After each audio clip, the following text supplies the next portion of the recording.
Hello everyone, मेरा नाम है निकिता और आज हम स्टार्ट करेंगे हमारा सेक्शन 1 बेसिक्स ऑफ प्रोग्रामिंग। तो इसमें हम कुछ प्रोग्रामिंग के बेसिक क्लियर करेंगे which is not related to R C programming language, but आपको ये पता होना चाहिए अगर आप कोई भी प्रोग्रामिंग लैंग्वेज स्टार्ट करना चाहते हैं तो कुछ बेसिक टर्म्स हैं जो आपको पता होना चाहिए। तो इसमें मैं सबसे पहले आपको बताऊंगी। सबसे पहले मैं स्टार्ट करना चाहूँगी व्हाट इज़ कंप्यूटर। तो जब हम प्रोग्राम ही कंप्यूटर में करने वाले हैं तो हमें एटलीस्ट कंप्यूटर की बेसिक डेफिनेशन पता होना चाहिए। तो बाबा व्हाट इज़ कंप्यूटर,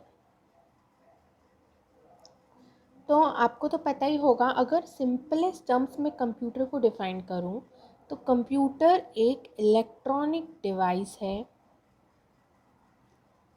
जो कुछ इनपुट लेता है which accepts some input process it and gives output। अगर आपको ये डेफिनेशन पता है तो well and good, but still हम चूँकि बहुत बेसिक से स्टार्ट करने वाले हैं इसलिए मैं ये चीज़ कवर कर रही हूँ। तो मैंने आपको बताया कि कंप्यूटर एक इलेक्ट्रॉनिक डिवाइस है जो कुछ इनपुट लेगा, उसको प्रोसेस करेगा और आउटपुट देगा। अगर आपको इसकी डेफिनेशन याद करनी है तो आप गन्ने की मशीन का एग्जांपल ले सकते हैं। गन्ने की मशीन एक टूल है जो कुछ इनपुट लेगी। इनपुट में क्या लेगी? गन्ना लेगी, उसको प्रोसेस करेगी मतलब उसको पीसेगी और फिर आउटपुट में हमें क्या देगी? जूस देगी। वैसे ही कंप्यूटर भी कुछ इनपुट लेगा, उसको प्रोसेस करेगा और हमें कुछ आउटपुट दे देगा।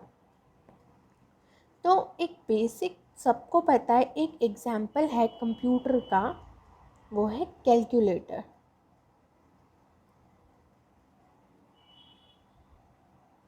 जब हम कैलकुलेटर को कुछ इनपुट देते हैं कि हमने इनपुट दिया कैलकुलेटर को 2 + 3, तो कैलकुलेटर उसको क्या करता है? We gives him the input. Calculator उसको क्या करता है? प्रोसेस करता है, उसको कैलकुलेट करता है और हमें आउटपुट दे देता है 5। तो ये कैलकुलेटर भी क्या है? एक स्मॉल कंप्यूटर है जो सिर्फ अरिथमेटिक ऑपरेशंस परफॉर्म करता है। तो ये तो हो गई हमारी कंप्यूटर की डेफिनेशन जो आपको पता होना चाहिए। तो आगे मैं आपको बताऊंगी, आगे हम जो टॉपिक कवर करने वाले हैं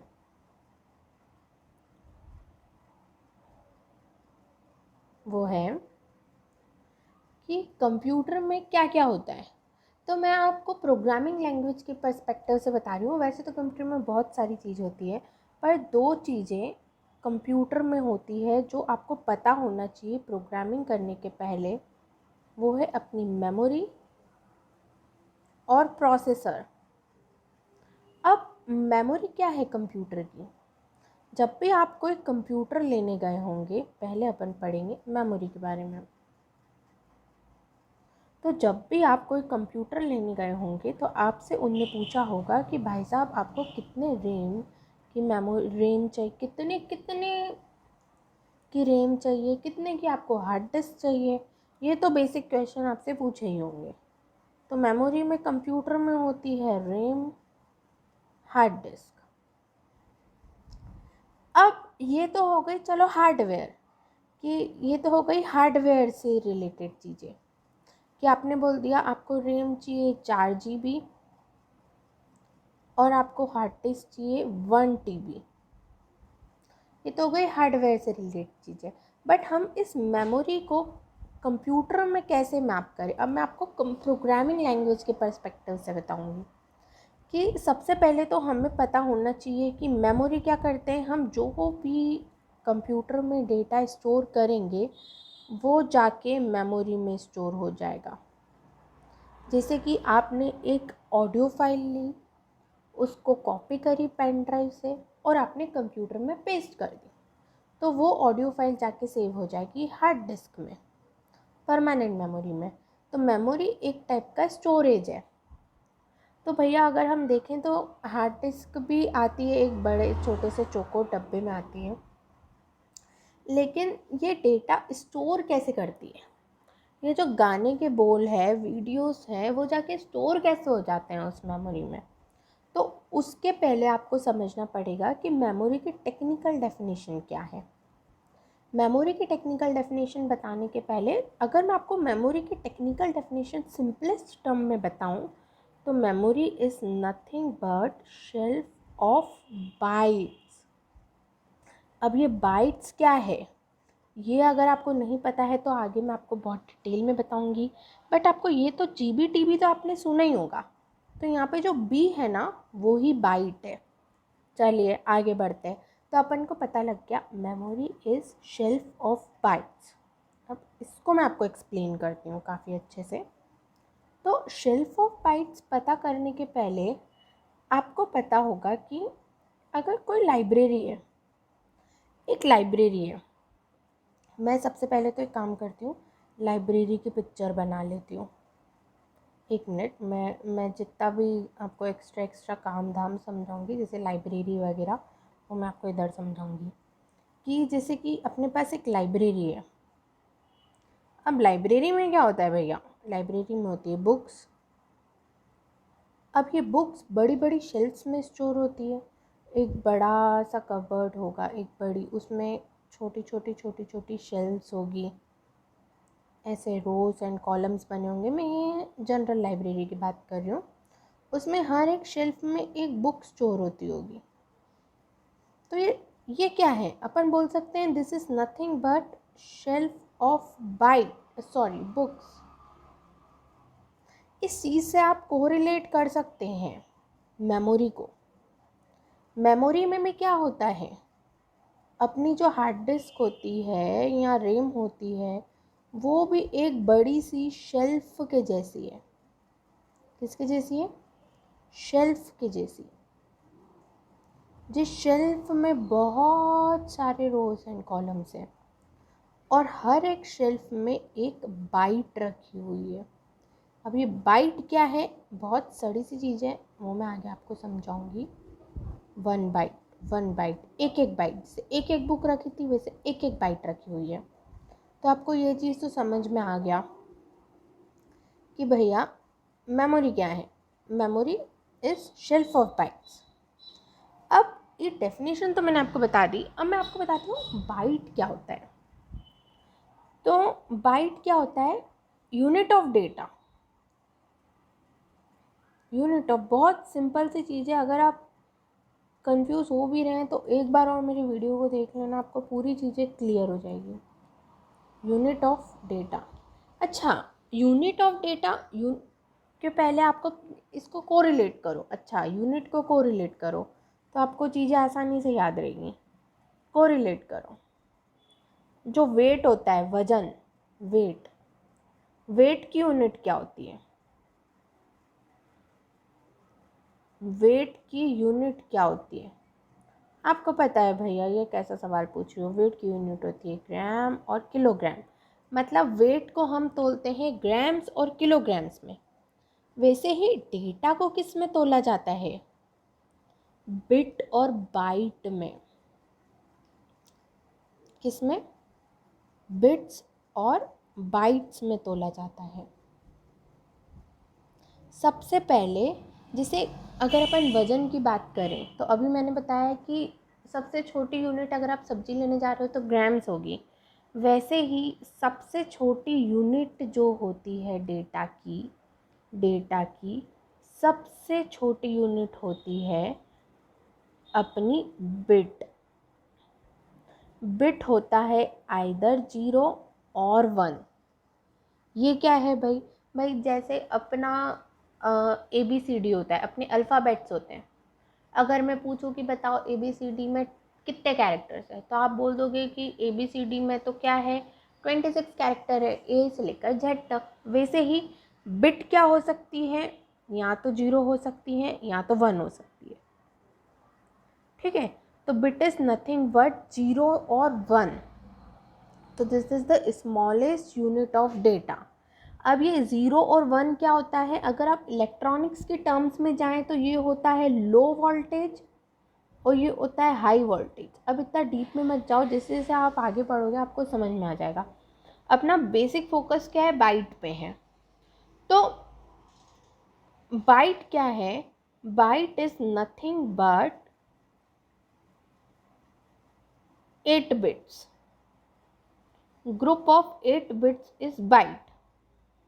अब जैसे मैंने आपको वेट से कंपेयर करो। अच्छा, 1 किलोग्राम में कितने ग्राम होते हैं, 1 किलोग्राम में 1000 ग्राम्स होते हैं। वैसे ही 1 बाइट में 8 बिट्स होते हैं, 1 बाइट में 8 बिट्स होते हैं। अब ये तो हो गई डेटा रिप्रेजेंटेशन की यूनिट, बिट बाइट। अब चलो अपन वेट मान लिया, ग्राम होता है, किलोग्राम होता है, आगे कुंटल होता है, आगे मुझे नहीं पता, कुछ होता होगा। लेकिन इसमें और क्या क्या यूनिट्स होती है मैं आपको ब्रीफली बता देती हूँ। इसका आपको ज़्यादा काम तो नहीं आएगा बट मैं आपको बता देती हूँ। सबसे पहले तो होती है बिट। बिट क्या होती है, इधर 0 और 1 इज बिट। देन होता है byte. Byte equal 1 byte equal to 8 bits होता है। फिर आपने सुना होगा कि मेरे मोबाइल केबी यूनिट सुनी होगी, किलो बाइट्स बोलते हैं ना अपन, 1 KB डेटा डल गया, ये वही वाला केबी है। तो 1 KB में कितनी बाइट्स होती है, 1000 बाइट्स नहीं होती है, 1 KB में 1024 बाइट्स होती है। यहाँ पे वेट की बात नहीं हो रही है, इसलिए आप कंफ्यूज मत होना। तो 1 KB में 1024 बाइट होती है। फिर KB के बाद आता है MB, मेगाबाइट। 1 मेगाबाइट में 1024 किलोबाइट्स होती है। या तो आप बोल सकते हो 1024 इंटू 1024 बाइट्स होती है। फिर आता है गीगाबाइट, 1 GB। 1 GB में 1024 मेगाबाइट्स होती है। फिर आता है 1 TB, TB। 1 TB में 1024 गीगाबाइट होती है। तो ये सिंपल है, आप फटाफट से याद कर लो कि 1 बाइट में 8 बिट होगी, 1 KB में 1024 बाइट होगी, 1 MB में 1024 किलोबाइट होगी, 1 G में 1024 मेगाबाइट होगी और 1 TB में 1024 GB होगी। तो ये आप अच्छे से याद कर लो। अब इससे तो आपको एक चीज़ आप रिलेट कर पा रहे हैं कि नहीं ये नहीं पता। अगर आप बोल रहे हैं कि आपके पास क्या है, आपके पास 4 GB रैम है, मतलब आपके पास 4 GB मेमोरी है, ठीक है। आपने बोला, मैंने अभी क्या बोला है, मेमोरी शेल्फ ऑफ बाइट्स होती है। ये मेरी मेमोरी है, हर एक शेल्फ में मैं 1 बाइट रख सकती हूँ, है ना। अगर आपके पास 4 GB मेमोरी है, मतलब इसमें कितनी शेल्फ्स है, कितनी बाइट रख सकती हूँ मैं, आपको तो पता ही होगा। इसमें मैं 1024 मेगाबाइट्स रख सकती हूँ। या तो मैं बोलूँ 1024 इंटू 1024 बाइट्स रख सकती हूँ। मतलब टोटल 1 GB में 1 GB में इतनी बाइट्स होती है। तो 4 GB के लिए मैं इसको फिर से 4 से इंटू कर दूँगी तो इतनी आप कैलकुलेट कर सकते हैं, इतनी बाइट्स स्टोर होती है 4 GB रैम में, 4 GB रैम में। तो क्या होता है ना कि जब हम कोई ऑडियो फाइल सेव करते हैं हमारे कंप्यूटर में, सबसे पहले तो वो बिट में कन्वर्ट हो जाती हैं और वो जो बिट जो है वो 8 के ग्रुप में कन्वर्ट हो जाती है, लॉजिकली स्टोर हो जाती है। 8 का जो एक बाइट होती है वो जाके रैम में स्टोर होने लग जाती है या हार्ड डिस्क में स्टोर होने लग जाती है। तो ये चीज़ तो आपको समझ में आ गई होगी कि मेमोरी शेल्फ ऑफ बाइट्स क्यों है। तो ये चीज़ आपको समझना बहुत ज़रूरी था, इसलिए मैंने आपको समझाया।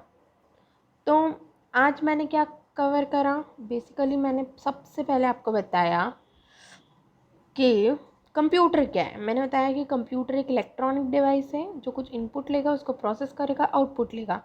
फिर मैंने आपको बताया कि कंप्यूटर की जो मेमोरी है, कंप्यूटर की जो मेमोरी है उसकी डेफिनेशन क्या है, टेक्निकल डेफिनेशन, तो वो है shelf of bytes. Memory is shelf of bytes. Bytes क्या है, इट्स यूनिट ऑफ डेटा। फिर मैंने आपको डिफरेंट डेटा की यूनिट बताई, byte, kilobyte, MB, GB, TB। फिर मैंने आपको बताया कि जो हमारी 4 GB की रैम होती है उसमें एक्चुअली इतनी 4 × 1024 की पावर 3 बाइट्स स्टोर कर सकते हैं अपन। ये छोटी छोटी चीज़ें मैंने कवर करी है जो आपको पता होना चाहिए। अब हम आगे के ट्यूटोरियल में लास्ट ट्यूटोरियल होगा वो अपना, और हम कुछ और बेसिक फंडामेंटल्स के बारे में पढ़ेंगे। Thank you, that's it for today. अगर आपको मेरा ये वीडियो पसंद आया तो प्लीज़ मुझे सब्सक्राइब कीजिएगा और मेरे चैनल को और मेरे वीडियो को लाइक कीजिएगा। इससे मुझे मोटिवेशन मिलेगा आगे वीडियोस बनाने का। Thank you.